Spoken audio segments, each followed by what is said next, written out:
എന്താണോ ഞെട്ടുന്നത്? ഞെട്ടിക്കുന്ന വാർത്തയാണ് ആശാനെ. യദു മലയാളികൾക്ക് എവിടെയോ വെച്ച കണ്ട പരിചയമുണ്ട്.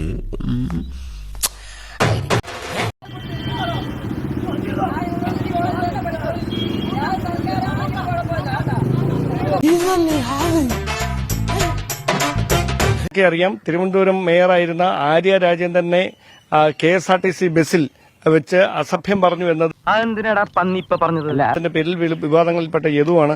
യദു അറിയാം ധാരാളം കേട്ടിട്ടുണ്ട്. യദു എപ്പോഴത്തൊട്ടാണ് ഇങ്ങനെ ഈ സ്വിഗ്ഗി ഓടാൻ തുടങ്ങിയത്? ഏകദേശം 1 മാസമായി. നീ മരണമാസാടാ, വേറെ ലെവലാടാ നീ.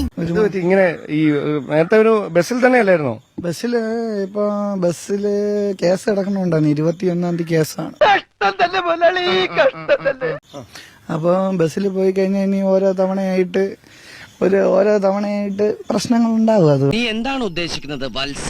എന്തെങ്കിലും പ്രശ്നങ്ങളുണ്ടായോ? 2 തവണയൊക്കെ വണ്ടിയൊക്കെ വെഹിക്കിളൊക്കെ പിടിച്ചു. ഈ ബസ് കസ്റ്റഡിയിൽ എടുക്കണമെന്ന് ഉത്തരവിട്ട് ഒരു ആർക്കിയോ ഉണ്ട്. പിച്ചച്ചട്ടിയിലെ കൈയിട്ട് വരുന്ന ഒരു തണ്ടി കൈയിട്ട് അവൻ ഈ സിറ്റിയിൽ കൊട്ടാരം പോലത്തെ ഒരു ബംഗ്ലാവ് പണിത് അവനിങ്ങനെ മറന്ന് കിടക്കാം. പിന്നെ അതല്ലാതെ വണ്ടി ടാർഗറ്റ് ചെയ്യാൻ തുടങ്ങി. ഞാൻ സ്ഥിരമായിട്ട് ഓടുന്ന വണ്ടിയായപ്പോ. അതൊക്കെ ഗോപാലകൃഷ്ണൻ ഒരു നമ്പർ അല്ലേ? ഇത് എന്റെ ഒരു നമ്പറാ. കളിക്കുന്നത് അതിൽ വേണ്ട തെണ്ടി. അങ്ങനെയാണ് ഇനി സ്വിഗ്ഗി ടാർഗറ്റ് ആകത്തില്ലേ? സുയി ഇപ്പൊ നിങ്ങൾ ഇങ്ങനെ എടുത്തോണ്ട് ടാർഗറ്റ് ആവാൻ സാധ്യതയുണ്ട്. സ്വാഭാവികം. അത് നിങ്ങൾ എടുത്തോണ്ട് ഇനി ടാർഗറ്റ് ആവും. അതൊരു സത്യം മാത്രം. ഞാനൊരു തെറ്റും ചെയ്യാതെയാണ് ഈ കേട്ടതും പ്രശ്നങ്ങളുണ്ടായതൊക്കെ. കാര്യം സത്യമാണെങ്കിലും എനിക്ക് അംഗീകരിച്ചു കൊടുക്കാൻ പറ്റുമോ? അപ്പൊ എങ്ങനെ മുമ്പോട്ട് പോകാനാണ്?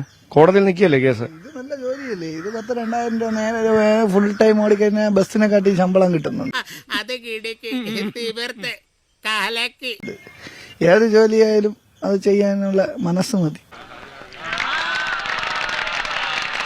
ഇതല്ലെങ്കിൽ ഇത് പിടിക്കണമെങ്കിൽ ഞാൻ അടുത്ത ജോലി നോക്കും. നമ്മള് തളരാൻ പാടില്ല. ഇത്രയും ധൈര്യം ഞാൻ എന്റെ ചാൽ ശോഭരാജ് മാത്രമേ കണ്ടിട്ടുള്ളൂ. ഇപ്പൊ ഞാൻ വരട്ടെ. എങ്ങോട്ട്? അല്ല, ഞാൻ പോട്ടെ. സബ്സ്ക്രൈബ് ചെയ്തിട്ടുണ്ട് പൊന്നു മോനെ.